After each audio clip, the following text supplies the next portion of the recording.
చెప్పండి ఈరోజు బీసీలకి సంబంధించి బీసీ నాయకుడిగా జగన్మోహన్ రెడ్డి పరిపాలన ఎలా ఉంది? చాలా అద్భుతంగా ఉందండి. నేను బెజవాడ గణేష్, రాష్ట్ర బీసీ సంఘం యువజన అధ్యక్షుల్ని. ఈరోజు జగన్మోహన్ రెడ్డి గారు ప్రవేశపెట్టినటువంటి నవరత్నాల పథకాలే మా ఎమ్మెల్యేలకి, మా ఎమ్మెల్యే అభ్యర్థులకి, మా ఎంపీ అభ్యర్థులకి శ్రీరామ రక్ష.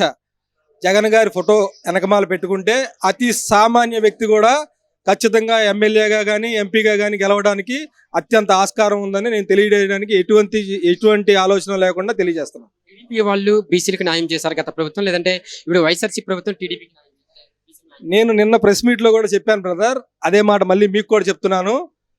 టీడీపీ అనే పార్టీ ద్వారా బీసీలకి ఎటువంటి న్యాయం జరిగిందనే విధానానికి వాళ్ళ తరపున ఎవరినైనా వస్తారంటే రమ్మని డిబేట్ కూర్చుందాం, నేను మాట్లాడతాను. బీసీల గురించి ఆయన పెద్ద పెద్ద సభల్లో కూడా బీసీల తోకలు కత్తిరిస్తా అన్న మాటలు ఇప్పటికీ కూడా రాష్ట్రంలో ఏ యొక్క బీసీ నాయకులు కానీ బీసీ వర్గానికి సంబంధించిన వ్యక్తులు కానీ మర్చిపోలేదు. అదేవిధంగా నిన్న ఆయన ఏదైతే ప్రెస్ నోట్లో రిలీజ్ చేశారో ఆయనకు సంబంధించిన టీడీపీ పార్టీకి సంబంధించిన అభ్యర్థుల వివరాల్లో 18 అంటే 17 కేటాయించారు. అక్కడే అర్థమవుతుంది ఆయన బీసీల పట్ల ఎంత సౌతల్లి ప్రేమ చూపిస్తున్నారో, ఏ విధంగా బీసీల తోకలు కత్తిరిస్తా అన్నారో అదే విధంగా లిస్టు ప్రకటించి అందులో 17 సీట్లు మాత్రమే కేటాయించి బీసీల తోకలు కత్తిరించారు. టీడీపీని నమ్ముకొని బీసీలు ఎవరైనా ముందుకెళ్తే అధోగతి పాలవడం తప్పదని తెలియజేస్తున్నాను. కృష్ణయ్య గారికి రాజ్యసభ ఇవ్వడం అంటే ఖచ్చితంగా ఇది ఒక సమస్య స్థానం. ఆర్ కృష్ణయ్య గారికి రాజ్యసభ స్థానం ఎవరిచ్చారండి? ఆయన దాదాపు 40 సంవత్సరాల పాటు బీసీల కోసం అత్యంత యుద్ధ ప్రాతిపదికన కూడా ఆయన ఎన్నో ఉద్యమాలు చేశారు. ఆయన్ని ఎవరో గుర్తించింది లేదు. కానీ వైఎస్ జగన్మోహన్ రెడ్డి గారు ఆర్ కృష్ణయ్య గారిని గుర్తించి ఎక్కడో ఉన్న వ్యక్తిని పిలిచి మరీ ఆయనకి రాజ్యసభ స్థానం కల్పించి బీసీల తరపున పార్లమెంట్లో పోరాడమని పంపిన ఒకే ఒక మనసున్న వ్యక్తి వైఎస్ జగన్మోహన్ రెడ్డి గారు. నియోజకవర్గాలు ఖచ్చితంగా వైఎస్ఆర్సీపీ జెండా ఎగురుతున్నాయి.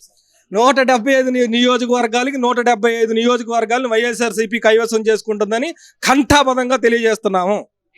కూటమి టీడీపీ జనసేన అసలు ఎక్కడుందండి? ఎక్కడ చూసినా కూడా టీడీపీయే కదా ఉంది.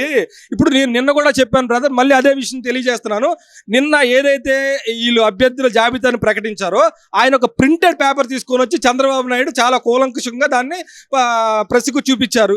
మరి జనసేన అధ్యక్షుడు పవన్ కళ్యాణ్ గారు ఆయన కూడా ఒక ప్రింటెడ్ పేపర్ తీసుకొని రాకుండా ఏదో రఫ్ పేపర్ మీద అప్పటికప్పుడు వచ్చి ఏదో చంద్రబాబు నాయుడు గారు రాసి ఇచ్చిన పేపర్ ఏదైతే ఉందో ఆ పేపర్ తీసుకెళ్లి ఆయన చేతిలో పెడితే ఆయన అప్పటికప్పుడు ప్రెస్కి తెలియజేసినట్టుగా ఉంది. ఇది ఎక్కడ పార్టీ అండి? ఎక్కడ నడుపుతున్నారు? చంద్రబాబు నాయుడు గారు నడుపుతున్న పార్టీ ఇది.